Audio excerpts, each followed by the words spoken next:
This lecture is about writing about literature, and mostly I cover some of the important conventions on writing about literature that students are kind of expected to know. The concept here is similar to, and I've got a couple of examples, similar to some of the things that you're probably already familiar with. So for example, one of the conventions of fairy tales is that most of our fairy tales begin with once upon a time. One of the conventions of the movies that we watch is that sometimes there's opening credits, or sometimes there's an opening scene of action, and then the ending credits are very utilitarian. Like, it's just to say who was involved in the making of this movie. And so these are conventions that you're familiar with and you kind of expect. If you write fairy tales, your reader expects these things. If you write screenplays, or if you're involved in creating a movie, your viewer expects to see these things. In some cases, it's fine to break the conventions, but probably not for our purposes in writing an academic paper about literature. And so that's really what this video is about, is what are the conventions of writing an academic paper about literature. So first, let's start by talking about the title of your paper. You don't want the title of your paper to be the same title as what you read. Okay, so for example, if you read Harry Potter, you don't want the title of your paper to be only Harry Potter. The concept here is that someone already used that title and you need to think of something that's your own title. What I recommend is including the title of what you read in your own title, but also making sure that your title kind of helps your reader understand like the main idea or main focal point of your analysis. So maybe could you take your thesis statement and condense it down into a phrase and make that your title? Sometimes that's really effective. A lot of the times in the scholarship that we look at, you'll see the convention of a title, a colon, and then a subtitle, and you can see that here in these two examples. I have often heard this format, and I don't think that these examples follow quite this, what I'm about to say in this way, but I've often heard this title, colon, subtitle format as being referred to as the sexy title, colon, the smart title, where the first part before the colon is something kind of mysterious and intriguing, and it makes the reader want to know more. But if you left that as the only title to your paper, your reader really would not know what it was about. That's why you would follow it up after the colon with a smart title, which gives a little bit more information, helps your reader better understand your thesis statement or the main focal point of your paper. A couple of things you don't want to do with your title, don't underline it. Don't put it in caps or all caps. You just want to capitalize the major words. Don't capitalize the articles unless they are the first word in your title.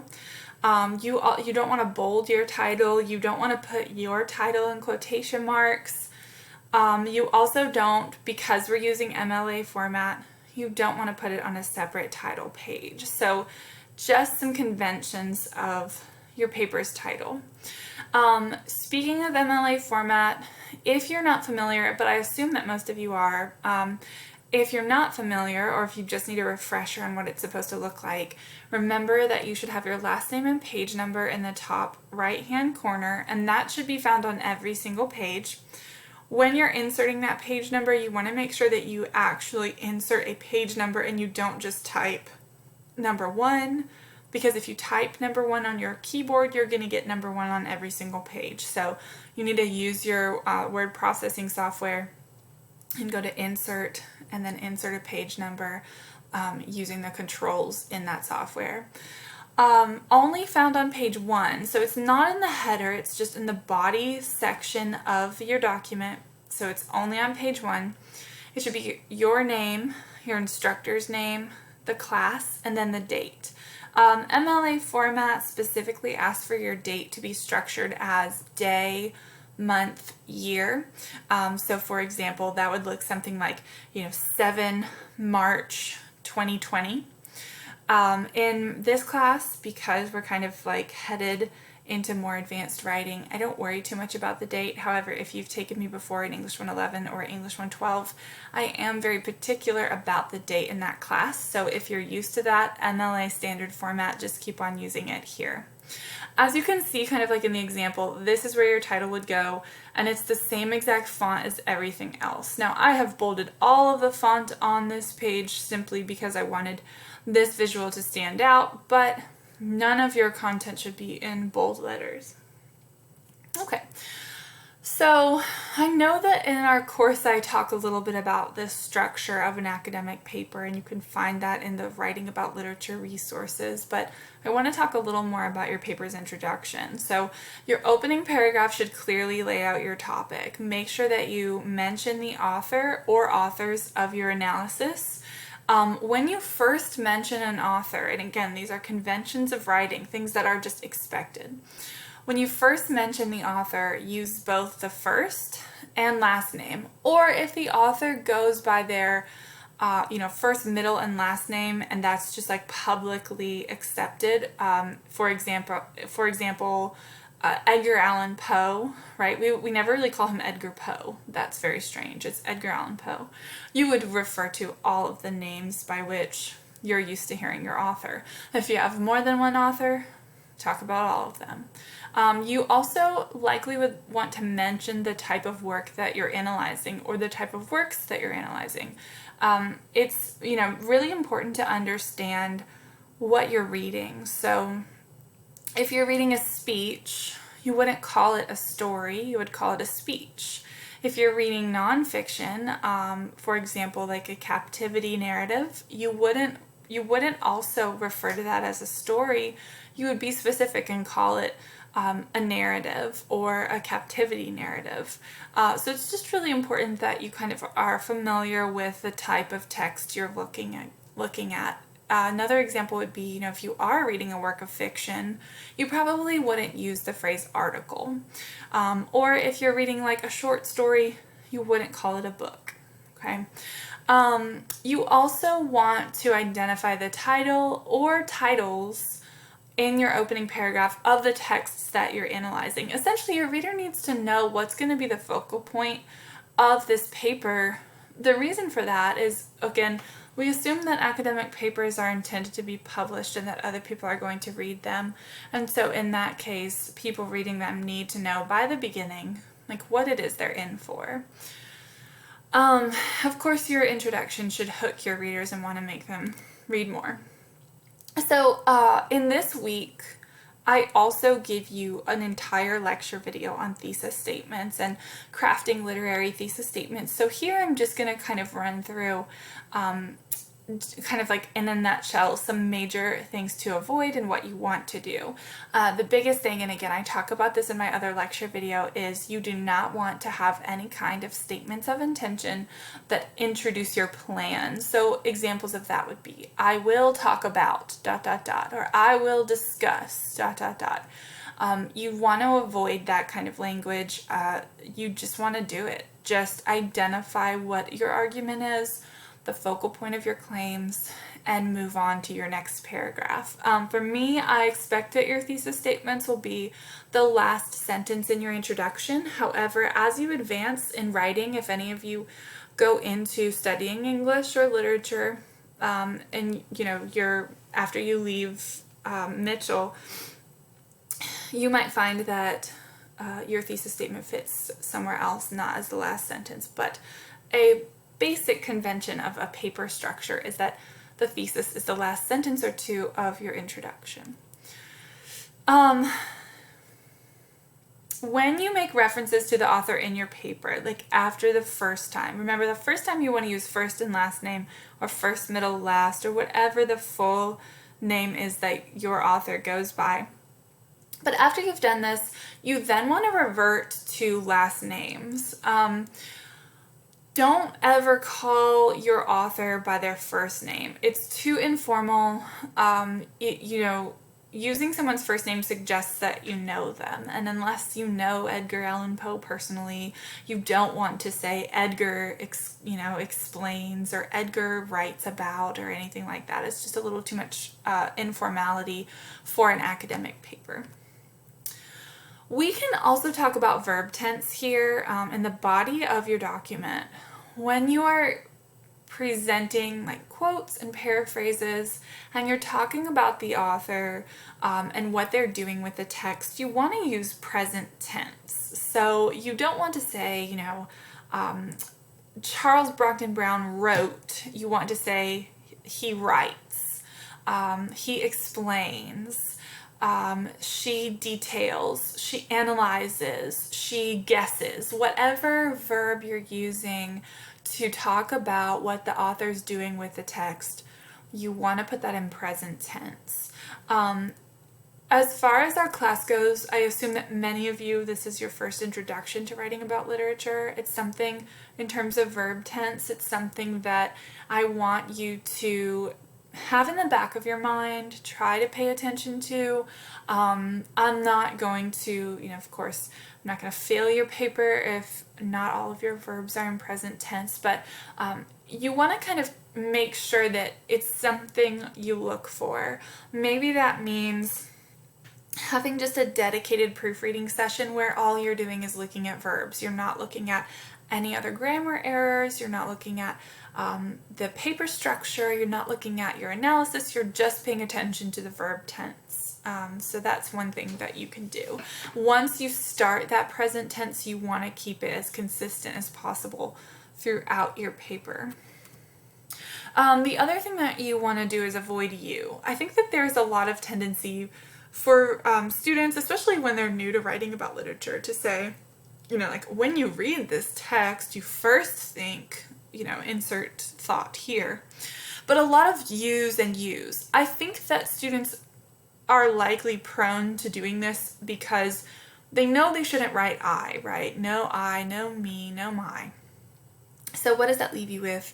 You, right? You want to say, well, you as a reader, you're here with me doing this thing, this reading of the text.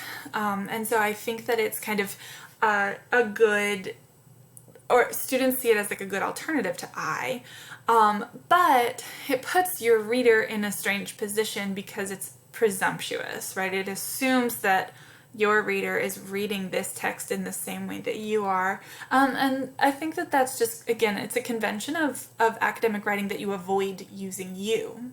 Now, at a time, I would say probably like the 80s, 90s, and maybe early 2000s, the alternative to you was the word one.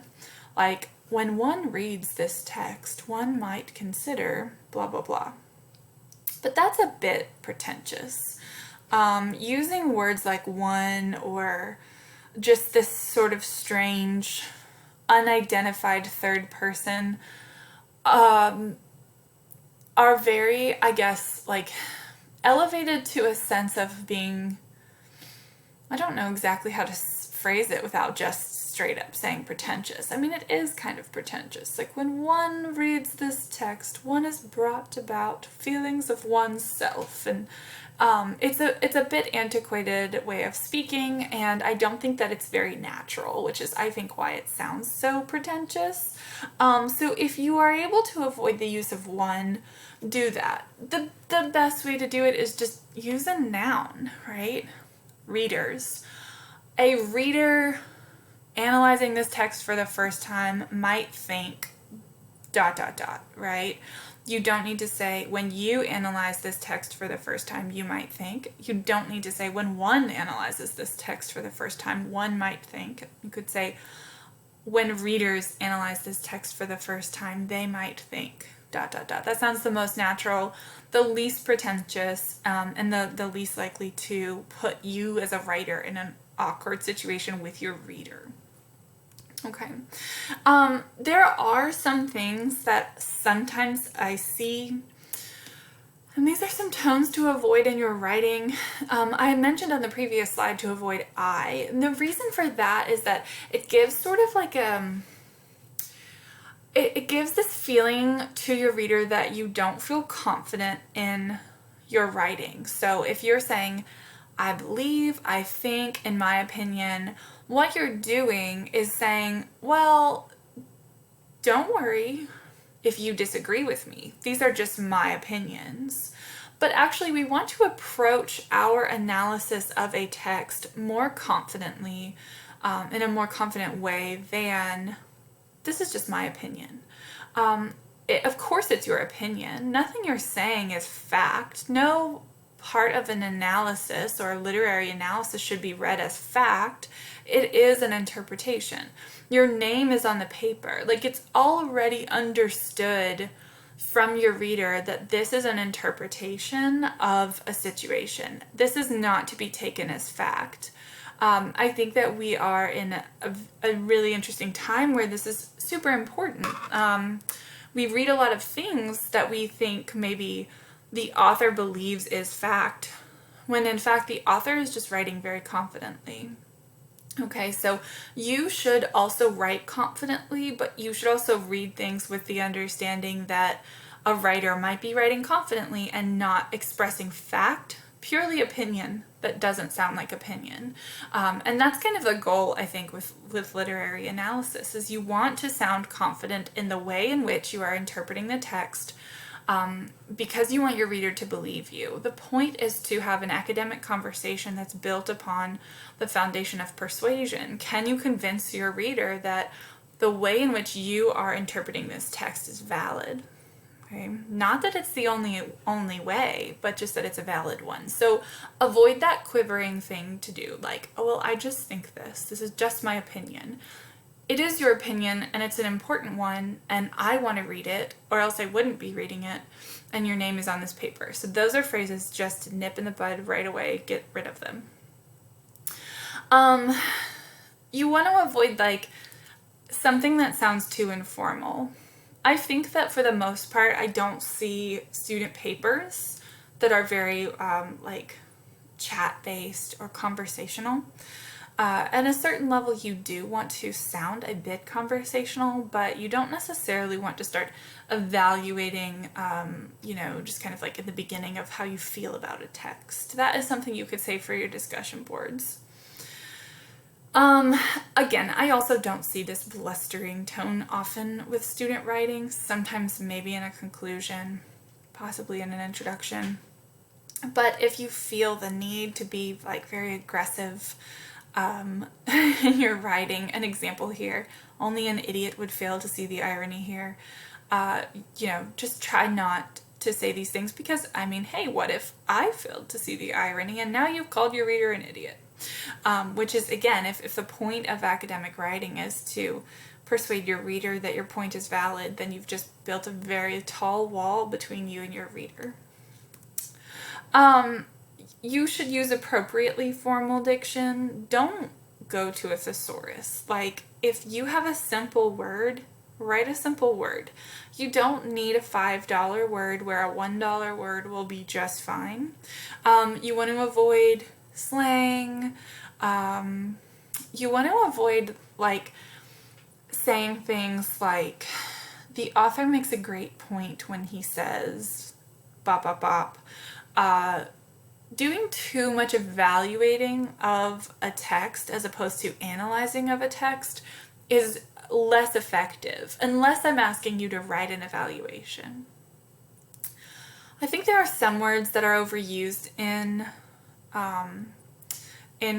literary writing or literary analysis. Basically is one of them. The word that I used too much as a student, and I probably still do, is ultimately. I like to conclude pretty much everything with the word ultimately. You should try to avoid cliches. Some of them are easy to avoid, some of them are less easy to avoid. In your conclusion, you want to try and come full circle.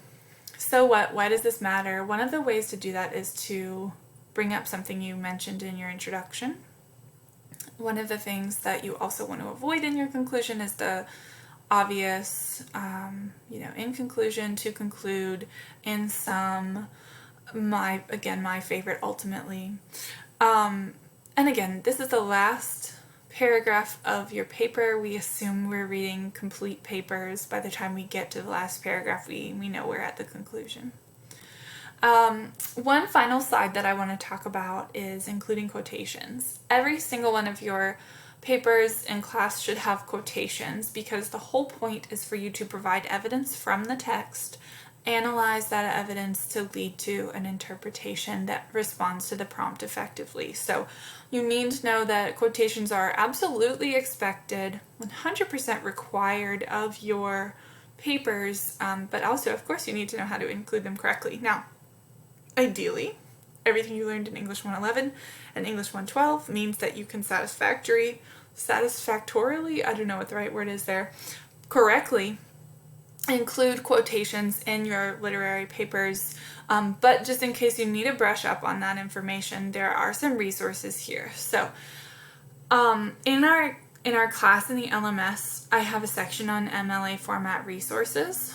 You could go there, you can learn about citing sources at the end in a works cited page, and also in-text citations. For the most part, if you are reading from the textbook, you're talking about your in-text citation being author's, like in parentheses, author's last name, page number, no comma, no p period.